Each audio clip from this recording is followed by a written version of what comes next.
Welcome to the Private Practice Journeys podcast, where mental health professionals learn about the nuts and bolts of private practice by listening to the journeys of 4 therapists that have taken the plunge into private practice. And here's your host, Chris Quarto. Hey everyone, this is Chris Quarto. Welcome again to Private Practice Journeys. Hey, I forgot that I had told you at the beginning of this year, 2017, that I was going to take a private practice journey by doing something different in my own practice, and that is providing distance counseling services. And it's been a real cool thing. I do video conferencing using an application called VSEE. Some of you may have heard about that. It's VSEE. Really good application. It's for me, it's been has a very clear picture of both myself and the client.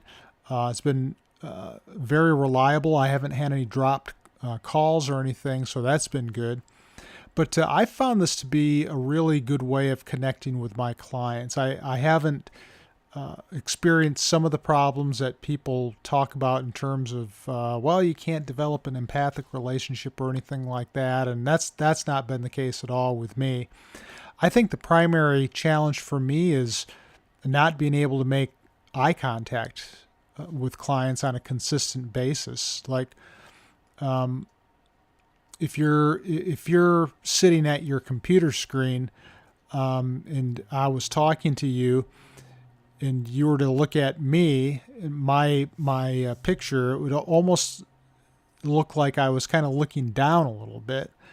And that's because in order to have true eye contact, well, from the client's perspective, you as the counselor have to look directly into the camera and not at the computer screen. And so that's what makes this a little challenging, that you can't truly have ongoing eye contact with the client, which is a little disconcerting, but other than that, it's been a really positive experience. So I'm going to continue doing this throughout 2017.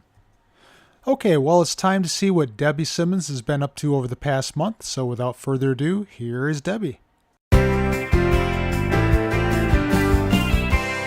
Hey everyone, welcome again to Private Practice Journeys. I'm your host, Chris Quarto. This month, I am joined by Debby Simmons. And Debby, thanks again for joining me. Sure. Thank you, Chris. So I had some questions I wanted to ask you this month pertaining to things that you've learned and just about being a private practitioner, and some of which may pertain to your new venture into group private practice. But one of them has to do with learning about your niche. And you have been in this field for several years, and I'm wondering, first of all, if when you first started in the field, if you started off more as a generalist, and if there was a point in time where you thought to yourself, you know what, maybe I would like to go specialize in this area and that area, and you know what the advantages are of niching as opposed to just remaining a generalist. So maybe we could start off by talking about some of those issues. Sure. I think that's a really great question, and clearly there's a debate that goes on all the time about that. When I started out, I definitely started out as a generalist, and I was working. My practice was only part-time, and then I was also teaching at the time, teaching high school at the time, and so definitely I was at the point where I would just take any clients that I could get. Right. And then as time went on, actually, when I got up to the point where I wanted to take my practice full time, I went back to school. I had my MFT at that point, and then I went back to school. Took my practice full time, went back to school at the same time, and when I was majored, my dissertation was in the area of eating disorders, and I was working with some kids. I was teaching health in the high schools, and the issue of eating disorders was a big one. I went into a PhD program that was in health psychology. And so everything kind of came together, and I said, well, you know what? I'm going to make eating disorders the focus of my dissertation. And then once I did that, it became my niche. because I had done so much research, so it became my niche in our community. And I found out that there was not a whole lot that was available. Right. So it really helped me develop my practice significantly. So I did that for many years. Now, when you were looking at doctoral programs, and this one in health psychology, did you choose the program because you knew that there was an opportunity to learn more about eating disorders and get that kind of exposure? Or did you just kind of learn about that happenstance while you were in the program? Pretty much when I was in the program, I knew that I wanted to move more into, I liked the health psychology component of it. Right. But then pretty early on in the program, they want you to start thinking about dissertation topics. And so I'd had a couple clients in my practice with eating disorders, and I had done a lot of work with students. So it sort of, I very quickly sort of figured out that I think I was just going to go in that direction, and I stayed with it. Right. Yeah. So part of it was your prior experience and having either worked with those clients or having students who you knew of, perhaps in your role as a teacher, who had been struggling with those issues. And I think it's always interesting when I talk to people about their interest in particular areas, especially as it relates to dissertations, and why they want to go that particular direction. I know for me, my dissertation topic was on clinical supervision, because when I got out of my master's program and worked in a community mental health center, I had two experiences, one of which was a horrible supervisor and almost traumatic. And then I had a wonderful one, and thinking to myself, well, you know what? If I ever go and work on my doctoral degree, that's what I'm going to study. That's what I want to do my dissertation on, because I want to show people, if I ever get to be a supervisor, this is how you do it. And I want to be a good supervisor. So I think it's interesting how, your personal experiences figure into decisions like that. Well, and the other thing too, in terms of niche, the niche that you find, I don't think that you're going to necessarily find that niche by the courses that you take in school. I think it's when it comes to, when you write your dissertation, or you start going to, conferences that specialize in X topic. Like I know, I was writing my dissertation, and I remember my advisor always said, you know what, you now are the expert on this. Right. Because of all the research that you do. Yep. And then I got hooked up into a couple of eating disorders organizations and just went to a lot of those conferences. And that's where I think you really learn about your niche. You're not going to get all that content in the courses that you take in school. That's right. Yeah, I agree with that. Even if in a psychological disorders type of class, if they would have addressed eating disorders, it may have been for 1 week and then they moved on to the next thing. Exactly. And so you're not really getting the depth that you need. But when you go to the conferences, certainly, Correct. Yeah, you're right. That's where you're going to get that. So let me ask you this, Debbie. What do you think are some good reasons for therapists to niche? So, we have Journey followers that are listening to this podcast, and to you and to the other therapists, and they're thinking to themselves, well, I'm not sure if I want to do that or not. Why should I do that? What would you tell them is in terms of a good reason to perhaps have a specialization area or to niche? Well, I do think that it's important to sort of know your geographic area and kind of who's specializing in what. I think is an important piece. And then when you do specialize in something and have a niche, you become the expert in that field. So you know your stuff really well, and other people will refer to you. But I always think, there's always stuff online where people are saying, does anybody have a specialist in eating disorders or CBT or whatever it is? And people refer to one another, which is a lot more helpful, because a lot of therapists are generalists. Yes. And they don't go into depth in certain areas. And I think when clients are looking for therapists, clients who are somewhat savvy, like let's say I know what my problem is, and my problem is an eating disorder, or my problem is anxiety. I will look for a therapist who specializes in this field. Okay. And so I think those are benefits.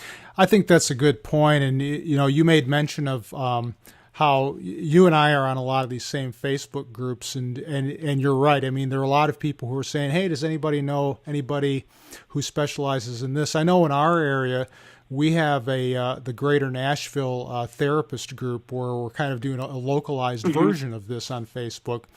And it's the same sort of thing. And it's really nice on the local level where people perhaps in the same community where you can do that kind of thing. And you're exactly right, where if I know somebody who specializes in eating disorders, and that's not my area, and I know that they're good, that's the person I'm going to contact. And I think you're exactly on target by saying that this is where a lot of your referrals can come from, especially if you're good at what you do. Yeah. Yeah, absolutely. Well, let me go on to our next topic here, Debbie, which is learning about your personality. And therapists, it's interesting. I teach in a counseling program and have a lot of students with different types of personalities. They all like to help people. That they have that in common. But boy, there are a lot of differences in terms of who they are as people. And I think the same thing can be true, can be said about clients, obviously, that there's different people, different personalities, and, that interaction of our own personalities with our clients is an interesting mix too. But I wonder if you think that our personalities play a role in our roles as business owners, and kind of looking at yourself, what is it about your personality that's helped you in your role as a business owner, Debbie? Well, I think one of the things about personalities, first off, is I think that our personalities can change over time and as we grow, because there's no way. Years ago when I first began, that I would have ever imagined myself owning a business, and I mean, even the thought of billing insurance and everything was just like not even something that I wanted to do. Right. So over time, I do think as we grow and change, our personalities can change. And so today, what I've learned, that I've never done before. I mean, I love being mentoring the people who work for me. I even love the business part of what I'm doing. I'm loving the marketing stuff. And that's all more of sort of an outgoing part of my personality that before I thought, I don't want to get out there and do it. I just kind of want to talk with my clients. Sure. So that's really changed. But I think you have to be willing to, assert yourself. And the other thing that I've learned in myself over the years is, as a therapist and as a person, I think I've grown more confident in myself, and so that enables me to go out and to take on new ventures and to sell the business and to do new things because I am confident in it. I like what you said to begin the segment, Debbie, in that personality isn't stagnant, that we continue to grow and evolve, including our personality over the lifespan. I think the old theories of personality would have said, you basically, by the time you're an early adult, everything's pretty much in place. But, the newer research shows that that's not the case. And I think that one of the really neat things that I've seen from you mentioned marketing, that you're doing more of that. And I certainly see a lot of that on the Facebook groups. I mean, I see Primrose all over the place right now where, really hadn't before. And I remember you saying on a previous podcast episode that was one of your goals, is to really make more of a social media presence. And it's so apparent that you've done that. But I think too that, good. Thank you. The other thing too about this is that, in terms of personalities, that you might discover things about yourself that you really hadn't known before, that you didn't really think that you were either capable of doing, or that it wasn't your comfort zone in the past. But now you in particular have this new challenge of group private practice, and it's really opened up a lot of doors for you and a lot of opportunities and possibilities, hasn't it? Yeah, it really has. I mean, I've just gotten to meet a lot of different people, and like there's an event here in Burlingame, which is our town. It's called Downtown Burlingame, and it was just it's a social event where you just go in and you just kind of meet people, and it's very unstructured. And I'm thinking those things are kind of hard to walk into sort of on your own when you don't know anybody. But I walked in and everybody's just sort of passing out business cards, and they hadn't heard of Primrose, so I was talking about it. And within 10 minutes, it felt really easy. And I'm actually going to get involved, I think, with our community because of that event. Oh, how cool! And I really enjoyed it. Yeah. Yeah. Well, practice makes perfect, doesn't it? I mean, you look at those things and you're kind of a little awkward at first or anxious about it at first, but then, it's like it just becomes second nature, and that's really cool to hear that. Now, let's look at the flip side of the coin here, Debbie. I wonder, looking at you, your personality, is there anything about you that you think has posed a challenge for you as a business owner, as a private practitioner, and what you've done to deal with that? The thing I think is, I guess the two things that I kind of come up against. One is time management is a huge thing, because I do a lot of different things. And one of the things that I'm learning is I have to really decide. I have to really decide which things I like doing the best, because when I'm doing a lot and I'm stressed out, if I'm doing something that I don't want to be doing, like if I'm part of a group or going to a meeting I don't want to do, that's not a good thing for me. So those are the things that I have to be willing to pull away from. And the other thing is when this is more, with my colleagues and stuff, when there's criticism that comes up of, like, a patient came in and got really upset with another therapist about payment, and this therapist didn't know how to deal with it, and it was the anger that comes from people. That stuff is sometimes I've got to really control myself, and especially working with clients, right? Sure. And you can't, even if they're wrong, and that, I've got to still keep that tone, be calm in terms of working with my own colleagues, with the client, and start to find that balance. So that's always a challenge. That's true. And, that's something that I can't remember if you and I had talked about this before, but it's one of those boundary issues of sorts where you look at what your roles are. You have one role as a therapist, but then you have this other role as the owner of the business. And certain issues will come up where you have to wear a different hat. And sometimes if it's your client where, that these issues are coming into play, it can be so challenging to kind of walk that fine line, like you were saying, and resolve the situation in a professional way. And so I think those are some of the conflicts and challenges that people certainly can experience as a business owner. Right. Well, you had just mentioned in this particular situation with the therapist that there was an issue of payment, and so I think that's a good way for us to segue into our next topic about learning about fee setting and fee negotiation. And I'm kind of curious about how you went about determining your fees for services, and in particular as it relates to not only yourself, but the other people who work in your practice. And do you have different rates for different services, and how do you go about determining all of that stuff?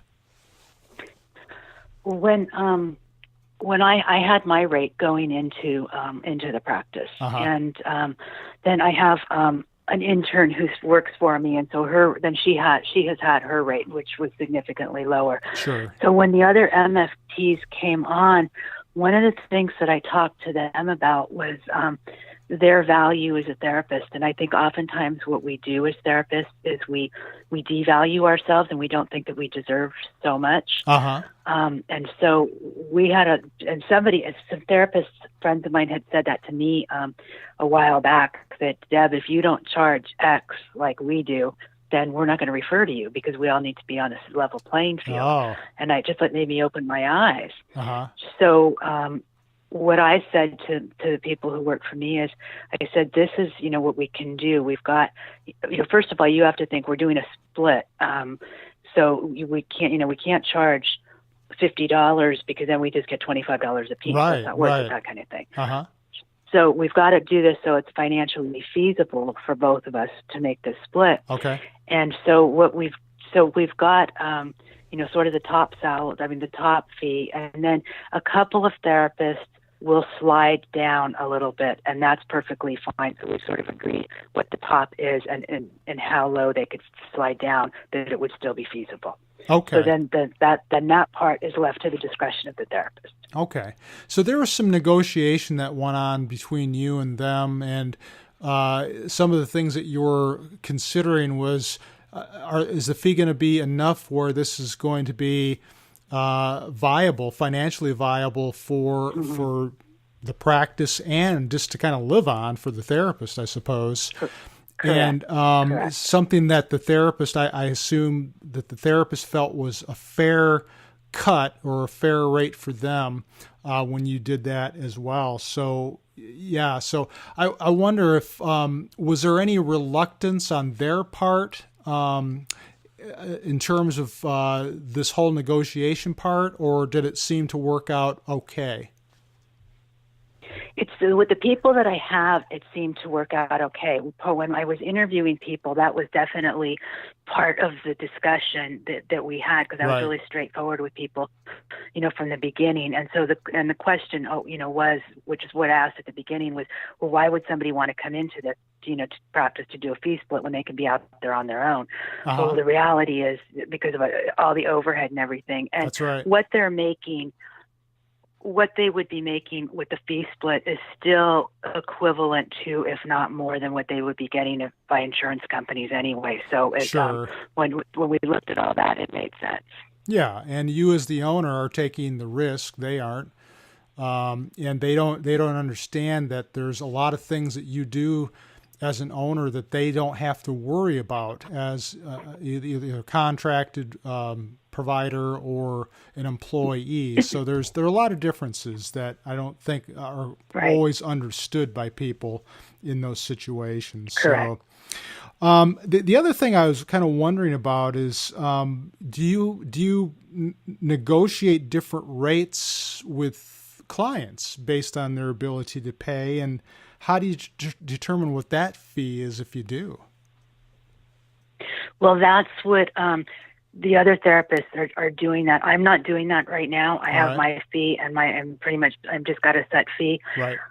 But the other therapists are doing some of that a little bit.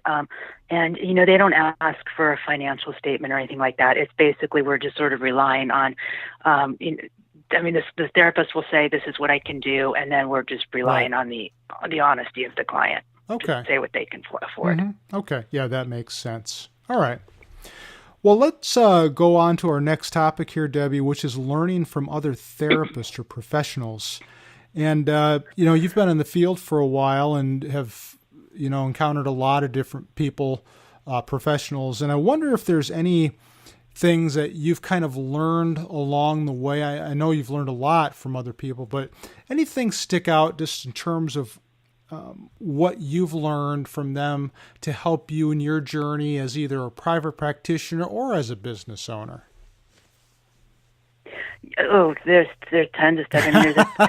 I'm lucky that I work in a building where there are a lot of therapists, and a couple of them have definitely are friends of mine.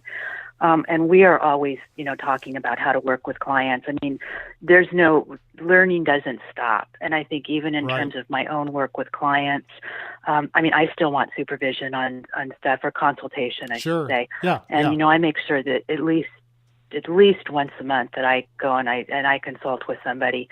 In terms of running the business, it's funny because it's a lot of the therapists who are in the building have been in practice even a lot longer than I have. So they're still very old school in some ways. And so it's been, we work together and sort of teach each other, keep each other up to date on things and, and technology, different things like that, and billing and how to work with insurance. And so it's definitely, I think it's the consultation part where we keep learning from each other. Yeah, that's good. And what have you taught them? I'm kind of curious about that. What do you think that you've been able to share with them or teach them that maybe they hadn't done before or hadn't thought about before, perhaps based on all of these changes that you're going through in your own practice? Well, all in terms of, all of the technology kinds of things, social media, even things in terms of you don't have to have a landline phone in your office. There's other options. You know, there's ways. There's so much in terms of the technology piece. In terms of bringing on interns, I was one of the first people in our building who did that, and sort of just the process that goes along with that. And then a couple other therapists started doing that. So I think those are some of the those kinds of things. That's really cool. So you work in a place where you guys can benefit one another, and it sounds like you have. It sounds like it's a supportive type of atmosphere. This building where you work. Oh, it totally is. I mean, it's so important to not work in a vacuum. You know, you really need to be around other people. That's wonderful. Well, let's end our interview by looking at this last topic, which is learning from clients. And, you have clients day in and day out. They say things, they do things that will impact us as people and as professionals, whether it's how we look at ourselves as people or professionals, how we operate, how we do things. And I want you to talk a little bit about how a client may have impacted you since you started your practice, or actually perhaps since you've expanded your practice. Mm-hmm. You know, clients teach me things all the time, and I think it's because of my clients and their needs and what I've learned from them that I moved to this idea of a holistic approach to therapy. All right. The idea of, a client comes in with anxiety or depression or whatever it might be, and, you have your traditional CBT or whatever it is that you do with that client. Right. And for some clients it works, but maybe it doesn't. Yes. And, and so maybe the client may say, they may come in with, well, you know what, I went for a massage and that was better than any therapy, or, whatever it might be. And it might be. But by listening to my clients, I really discover, what it is that they really need. It's not, I think a lot of times as therapists, we think that we know how to help them. Uh-huh. And then that can become dangerous when we stop listening to what it is that they need. Right. So when I started listening to what, a lot of different clients' needs were and started putting some of the stuff together, I'm like, you know what? They may say to me, I need a massage or I need yoga. And I'm like, you know what? You're right. That's an adjunct to what we're doing here. Uh-huh. And if I'm going to make those recommendations to people, then I want to have that right here in the center so that they can take advantage of it, not just say, oh, that's great, go off and do it on your own. Mm-hmm. So I think it's because of their needs and listening to their needs that I've learned that the approach to therapy has got to be more holistic. Yeah, and it's so nice that you do that in your own center because, well, the people who are doing the massages or the yoga, and the quality because you're the one who hired them to work for you. So they're there, you know them, you feel comfortable with them. And boy, isn't that nice for the client too, to have an all-in-one sort of package of sorts where they can get all of these under one umbrella. What a nice service for the client. Yeah. And I wonder how many other places are doing that kind of thing. I don't know. I mean, I know there are a lot of wellness centers out there, and I had one other organization about 50 miles from here contact me through a Facebook thing and say they were trying to do something like that. But I don't think I have not found anything like that, at least in this vicinity. It's not common in our area. I think I know of one place in Nashville that does something like that, but boy, it's few and far between. And what a nice way. We were talking about niching before, and this is a form of a niche. where you're It is. offering It's a whole new something, niche. yeah, that's just so unique. And I could see how this would be attractive to a lot of people. So it's really cool that you're doing this kind of thing. And listening, and what you said, listening to the client. What is it that they're telling you, and to really listen to them, because you're right. We don't always know what they need. We might think we do, but we don't always. And so really listening to what they're telling you, and in your case, being able to offer them those services. I think all that's really important too. Right. Well, Debbie, if anybody wants to get a hold of you or check out your website, how can they do that? I would love people to check out the website. It's primrosehealingandwellness.com. And on the website, there's also a Facebook badge. And to go and click on that and follow us on Facebook, we're trying to post a lot of things. Even on the website, there's also, which we just added in, which is new, we've just started a blog through the website as well. Fantastic. Okay. So that's a new piece. All right. Well, I will definitely check that out, and I'm sure the Journey followers will too. Yeah. And Debbie, thanks again for joining us and letting us know how things have been going, and can't wait to talk to you next time. Great. Thank you, Chris. Okay. Thanks.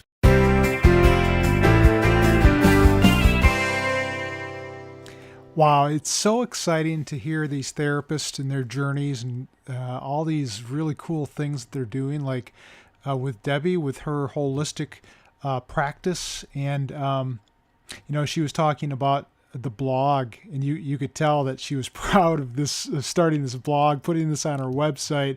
She's really getting into the whole social media thing. This is part of her personality development. We had talked about how people continue to grow and develop personality-wise, and obviously this whole areas of social media and technology and the website, these are really all new areas for her. And so I checked it out. I checked out a blog called How Can Reiki Help Me? Reiki being one of these alternative approaches to self-care and wellness, and really neat, just kind of explaining what it is and how it benefits people. And so I encourage you to get onto the Primrose website, check that out, and maybe get some ideas for how to set up your own website and what might be attractive to clients.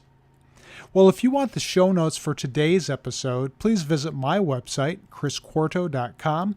And if you want to check out any of the previous Private Practice Journeys episodes, they're all there as well.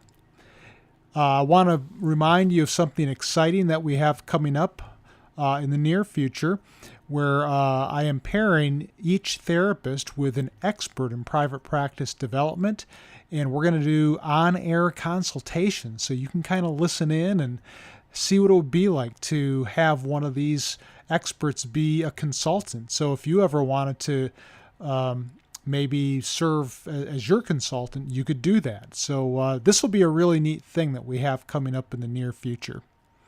So until next time, have a great rest of the week.